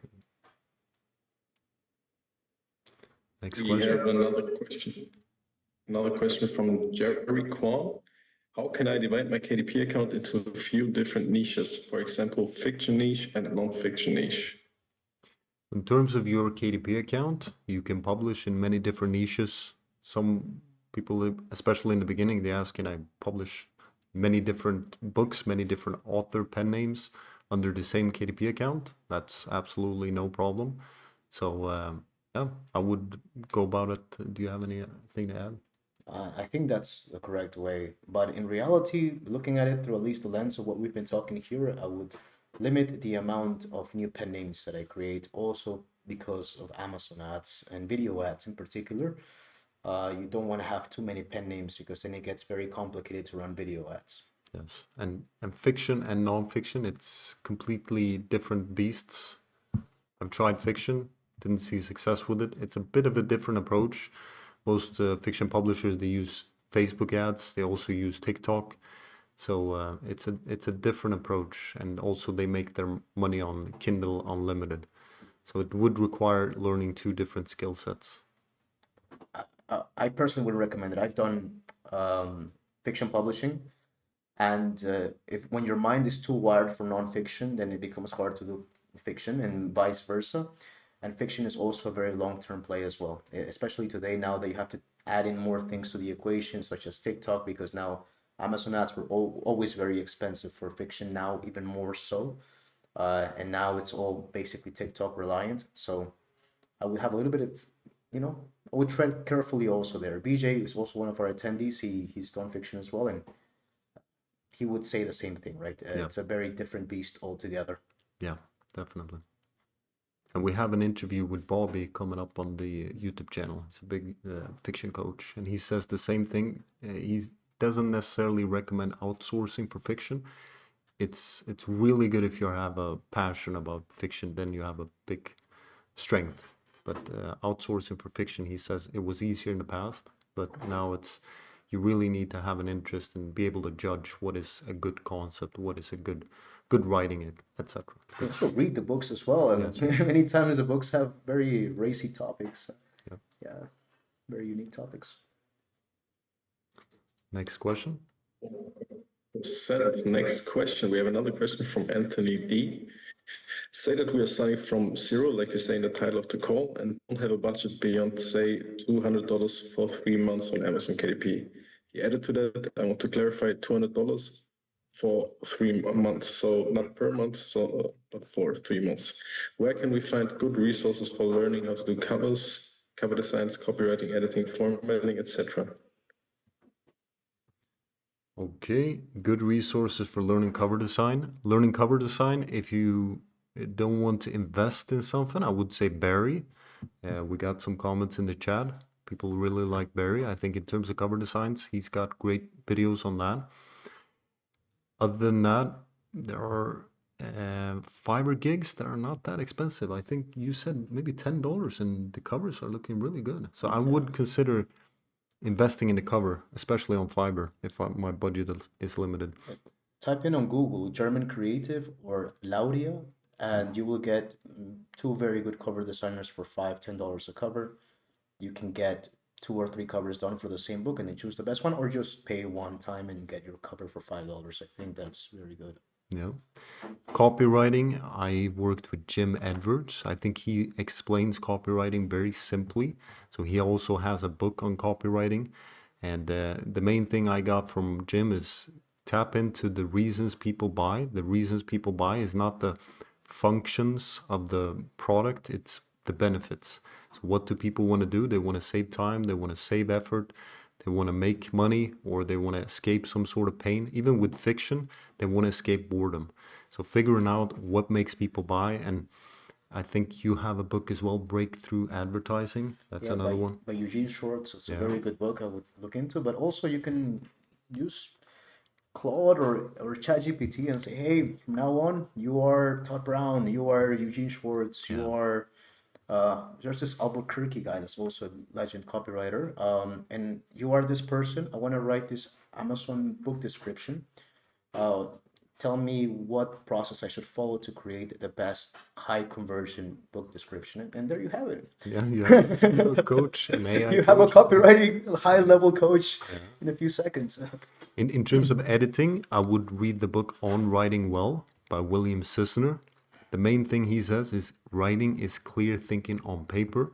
So avoid overcomplicating it, avoid unnecessary overly complex words or sentences, and keep it simple. That's the main thing. In terms of formatting, I have a free video on YouTube on formatting in Word, also inside the school community, so perhaps go through that one.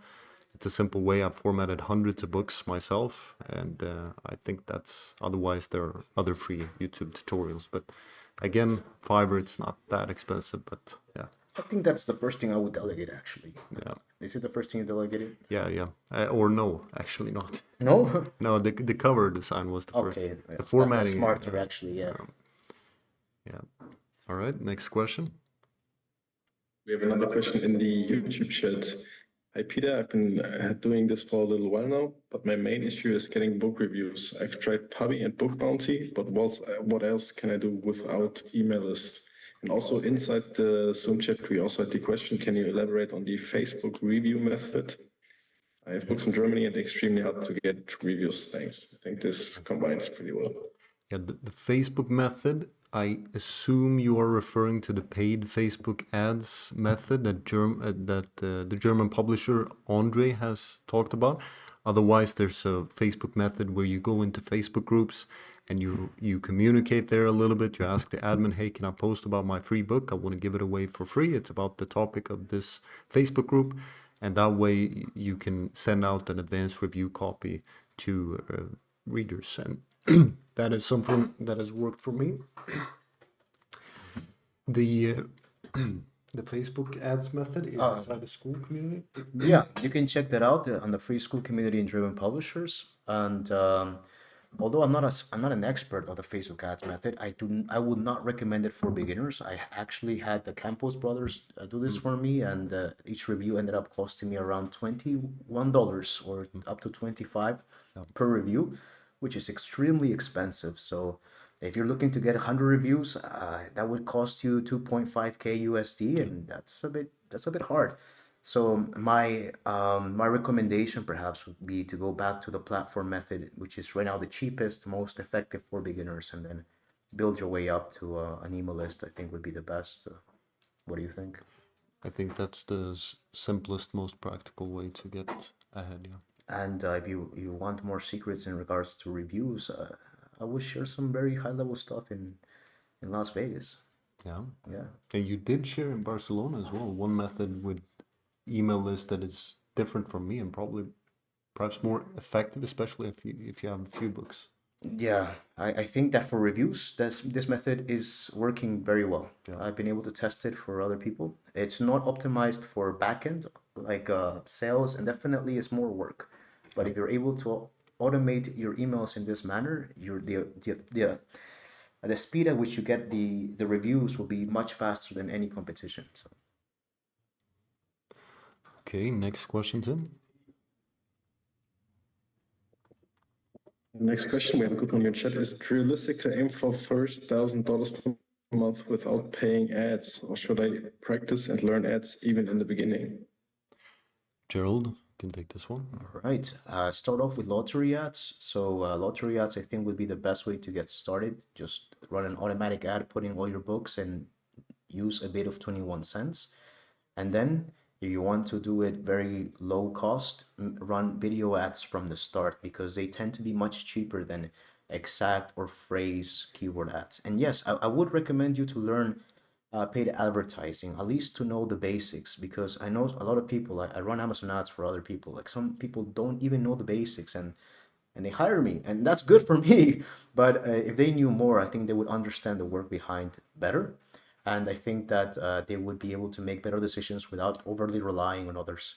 So definitely it's a good skill set to have if you're looking at it from a nice perspective. And in Barcelona, I actually shared the exact Amazon ads strategy that I use, even if you're just beginning or if you want to scale your book to 500 BSR. It's all there in the Barcelona recordings. And so the main thing is, I think you want to run Amazon ads even if your budget is limited.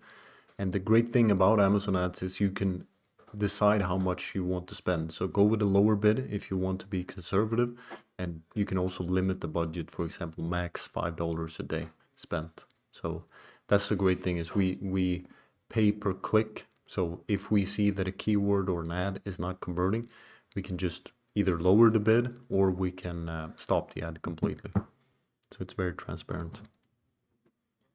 Next question.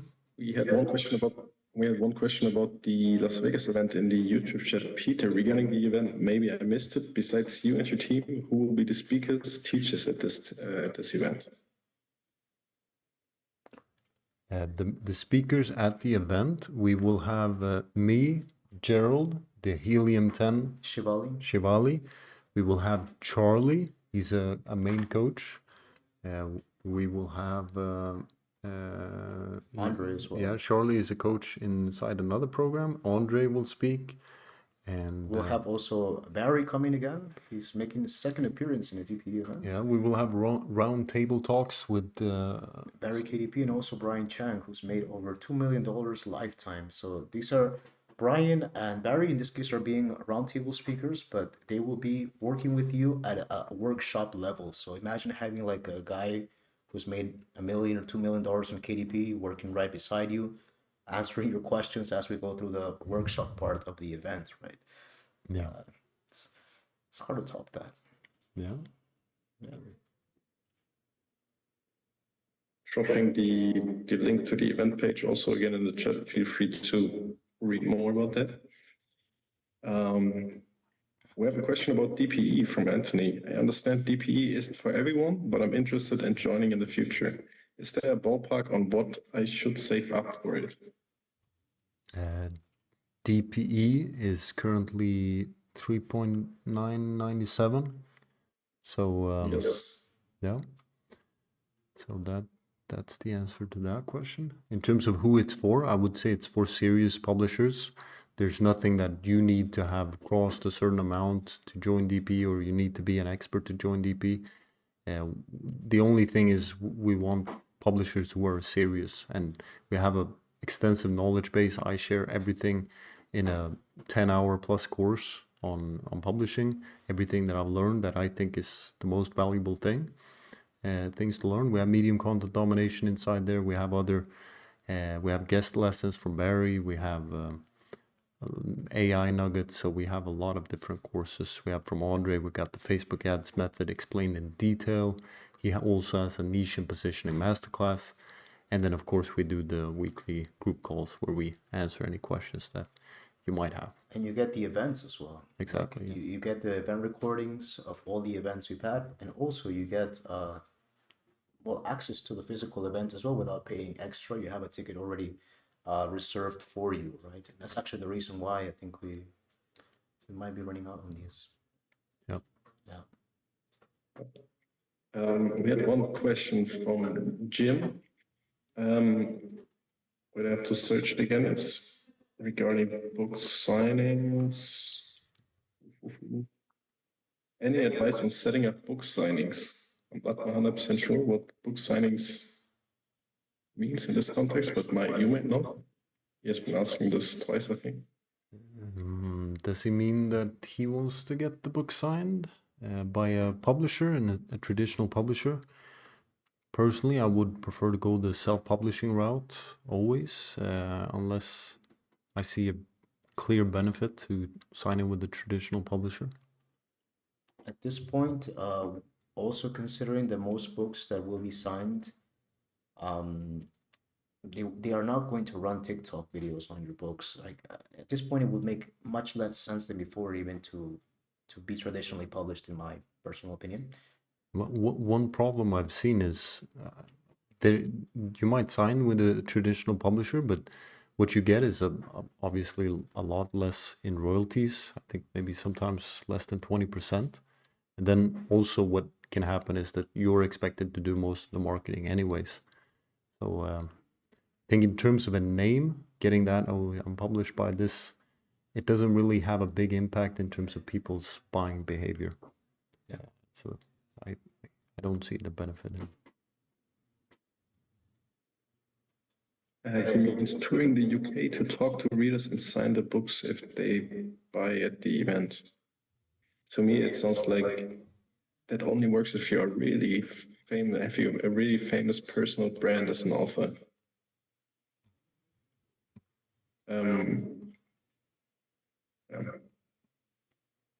Okay. We have the question in the. Was your question answered, Jim? We have one person that is writing in that she's not able to buy the ticket to Vegas right now. Checkout is not happening for some reason. Tim, can you check if there's any technical error? Where have you received this message? In private chat on Zoom. Let me check this out. Can this person maybe specify? Not quite sure. Did some test flights and everything worked fine. All right, we can take another question here in the meanwhile. We had the famous question, I read that Helium 10 versus Bookbeam.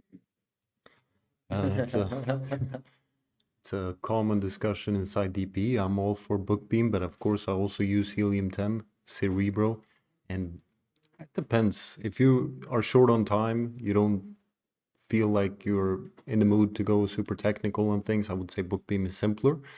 But many people inside DP, they say that Helium 10 gives you better results or stronger data. What's the argument? Can you? I think it's just more data because you can see keyword sales, you can see how many people are bidding for a particular keyword, the amount of keyword competitors, how much they're bidding. You can see all the best keywords and then filter by the ones that are being used less on ads. So you can target those first at a lower cost per click. It's more technical, obviously. If you're just a beginner, Bookbeam, okay, you've sold me on Bookbeam for people starting out and even intermediate. Even now, I now use Bookbeam. So Bookbeam also has the audiobook niche finder. Oh, So I think that that's one's good. I actually made a video on this recently on my conversion to Bookbeam. Yeah. Oh. Yeah. Wow. I just published it today. But yes, if you in the event we will have the Helium 10 expert. Let's not mention so much Bookbeam in here.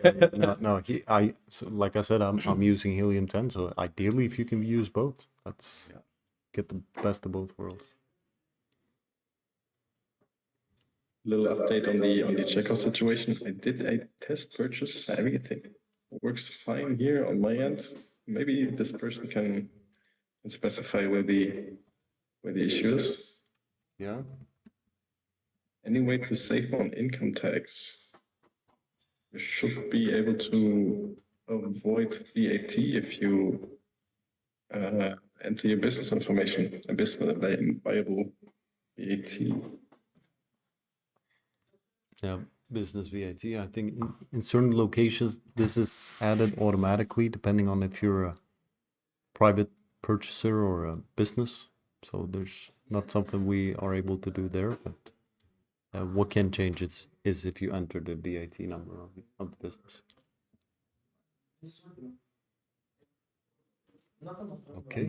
That's brief question about DPE price from Igor. Is it a one-time payment or yearly price? DPE is a yearly price. Yeah. Go ahead, Tim. Yeah, go ahead. It's a yearly thing. I'm not sure if we will have the price be that much if you're continuing. So, but for now it's per year, but perhaps you will get a lower when you join the second year.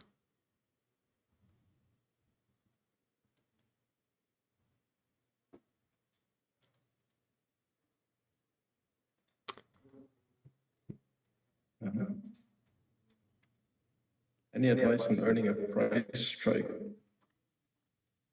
A strike? Okay, so a price strike, right? Well, first, doing this in the US market definitely works better.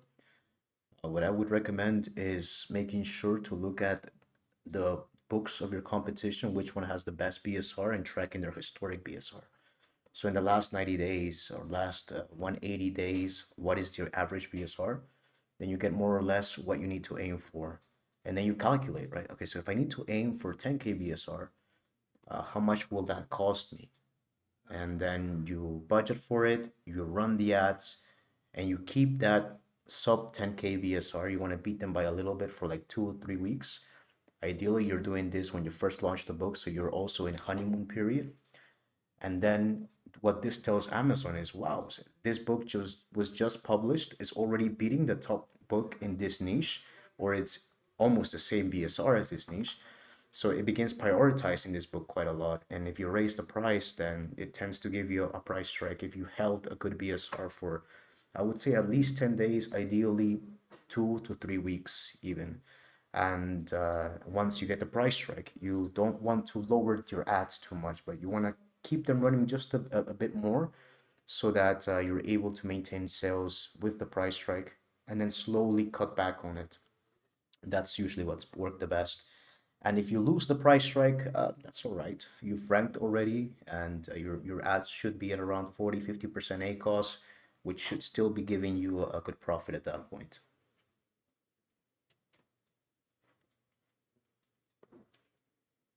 Right. Do we have an update from the for the checkout situation? No update yet. Okay, otherwise, new question. English is not my first language. Should I focus on other marketplaces like French marketplace instead of .com, Amazon? Or should I focus on creating low and medium content in the US market, which is the biggest one? It can make sense to publish in other markets. For example, if you know French, we have publishers that are doing well in the French market, same in the German market, same in other niche markets, Spanish market. So yeah, it does make sense to publish in niche markets as well. Yeah, just make sure you're able to get reviews for that market. So the biggest problem I've had with people doing other markets is that getting verified reviews becomes a little bit harder, or getting reviews in general becomes a bit harder. So keep that in mind to make sure you have your review strategy on point for it. And yeah, there's no problem. Okay, next question. One second. Having a private chat. Finding out another question.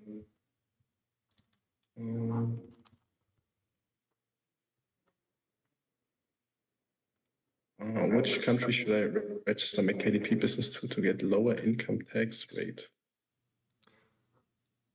In terms of the tax rate, mostly it depends on the country you live in. So even if you start a, let's say, US LLC, if you live in a certain country, you will still be taxed on your personal income in your home country. Certain countries have a double taxation treaty with the United States, so the KDP payments will not get VAT added to them. So there will not be a VAT withholding. So you can search for the VAT withholding KDP and you will get a list of countries, and hopefully your country is not showing up there. But I would personally start in my own country. I think that's the simplest approach. Yeah.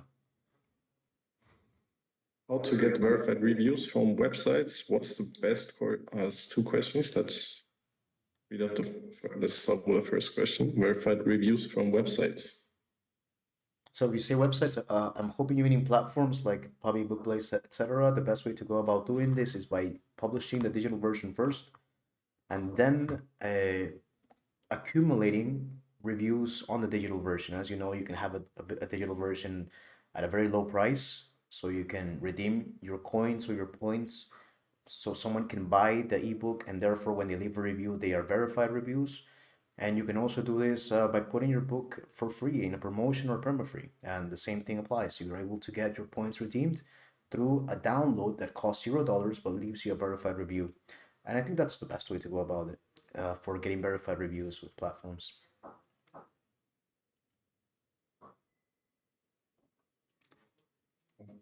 This question would be, what is the best course to start from scratch to build a profitable business? Obviously, DP. Obviously, DP. That's a very biased answer, but that is at least what I believe. I believe DP has everything you need. It's not a how to publish a book course. So if you want that information, it's the free school course. There you get the basic information on how to publish a book and you get a basic understanding. But in terms of DP, we even made a DP Express course where we went live, me and Gerald. I think maybe Andre joined as well for 4 days, and we just went over exactly how to publish a book from scratch and how to do everything that's involved. So in terms of building a serious business, I would look, okay, who has got the best results? Who has a connection of several publishers, and where can I get the most up-to-date information? And in my opinion, humble opinion, I think it's DP. Objectively, I also like we have things for every level, right? And if you're just starting out, you might as well treat it like a business and learn the right way. Yeah. Yeah. I'm thinking about my old mentor who taught me about the 10K thing, the 10K rule, like don't go above 10K, how that set me back so much, Just learning from the correct source of information would save you so much money down the line. Yeah, definitely. Okay, next question, Tim.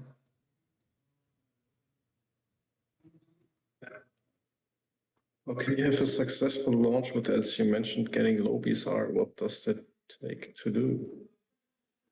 Well, uh, like I mentioned earlier, I'm gonna repeat a few parts and maybe add in some compliments to what I mentioned. So first, you want to look at your niche and see who is the book, what book has the best BSR. Analyze their historic BSR. Once you analyze the historic BSR, you get an idea of what you would need to aim for as far as your own book. So for some books, it could be 50K BSR because the top book isn't performing that well. For other niches, you need to go to 5K BSR because that's where they are at. The top books maybe are at 5K, 2K BSR, and that is the level of BSR you should have to get a price strike. I always do it in reference to the best book per niche, and it tends to work out great. But usually it's below 20K BSR. Okay, if you want a general template answer, below 20K BSR. If you want a more niche specific answer, look for the best book, average out the historic BSR, and aim for something better. Tim, can you see the question in the chat about DP there? I think the DPE, yes, for sure. We'll come to you in a second. There it is.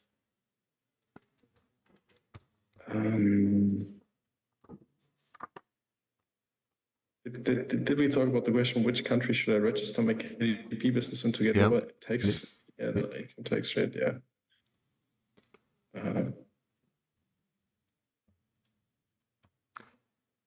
Do you have a specific SOP to do niche research, or your experience also plays a big importance?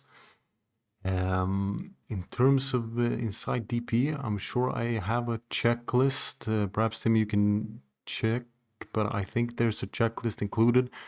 Otherwise, that's a great thing to have and something I can probably share in the Las Vegas Mastermind if you want. That's It's something. also in medium content domination. Yeah. I gave my SOP for niche research. Yeah. It's right there. It's copy and paste. Yeah.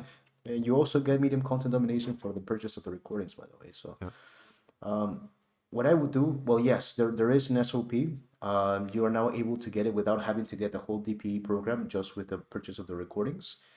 And it is a very scientific method. There is some room of error if you do not have the eyes developed for it yet, but it's minimal because the more you realize, the more you do this, the more you can get it down to an equation, in my opinion, and in practice. Yeah.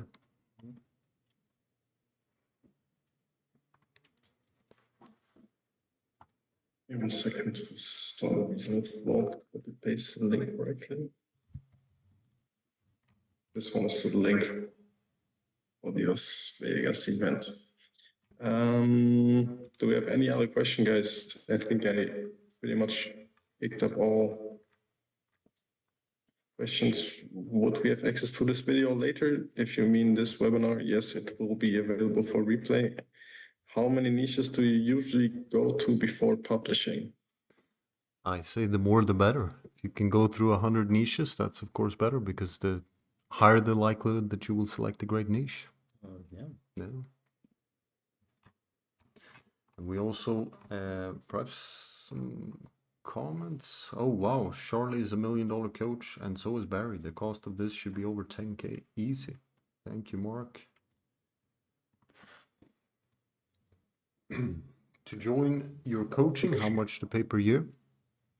It's DP. It's 3,997 per year. No, but the coaching. Coaching. Like to coach with me personally, or what? The coaching, which is the high ticket coaching. Oh, okay, yeah. That's about $10,000. But that's not open right now. Yeah. But that's coaching in which you get a monthly call with Peter, which can be a group call, and then you have one-on-one coaching for an entire year with a dedicated DPE coach, right? And yeah, I mean, Charlie is a great coach, and so is Barry. They're very high level coaches, and I believe our level is at that level. Or yeah, it's at that level. Let's leave it at that. I love Charlie. He's gonna come to the event. In the end, we have a very collaborative KDP space. We have an interview on YouTube coming with Charlie as well soon. So Oh that'll be yeah, good. true, true. All right. How much money can we access to you guys before publishing a book? Of course, for a price. Yeah, I think the closest to that is DP. If you're willing to share your book in a group call, of course, would be willing to critique it, right? I actually do recommend this. People are usually have this paranoia with keywords and stuff like this. I do not understand why, because at the beginning, I wouldn't really mind if I was copied. No one's going to copy you in DP because everyone I think has a good sense of honor, and we are very honorable people. I'm not saying that other communities aren't, but this is something that we emphasize a lot, right?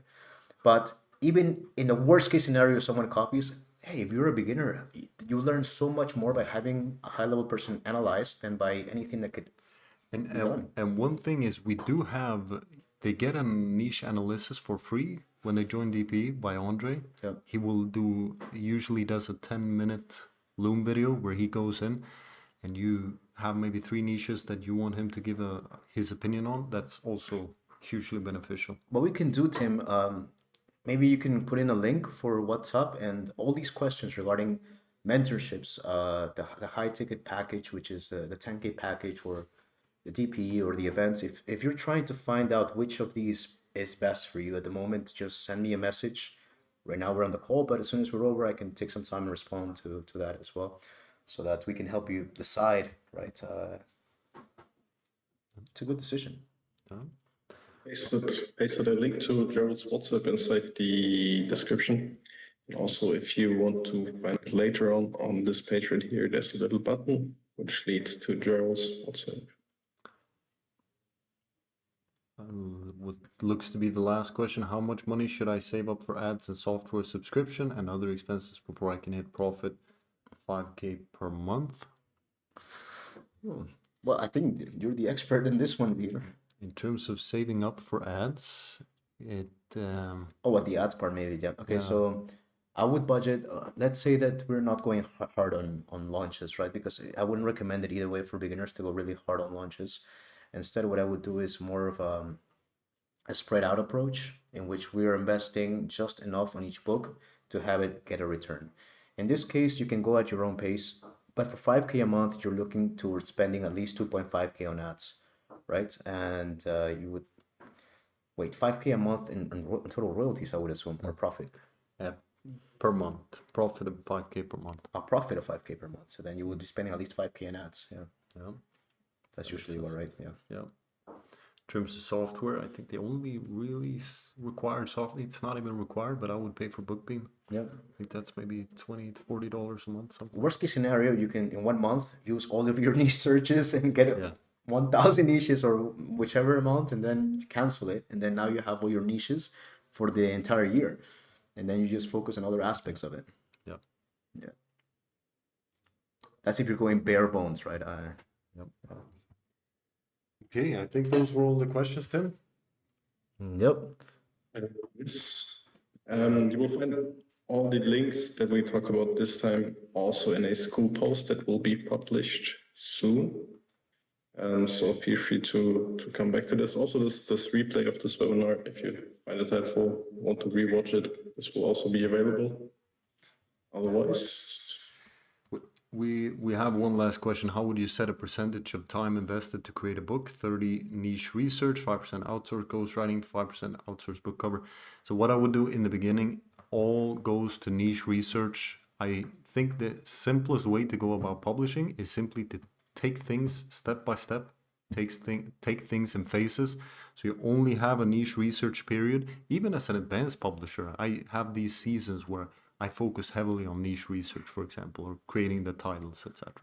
And then we focus on the other part. So yeah, I think what you listed here, 5% outsource, eventually that will become your full focus, the ghostwriting, the book cover.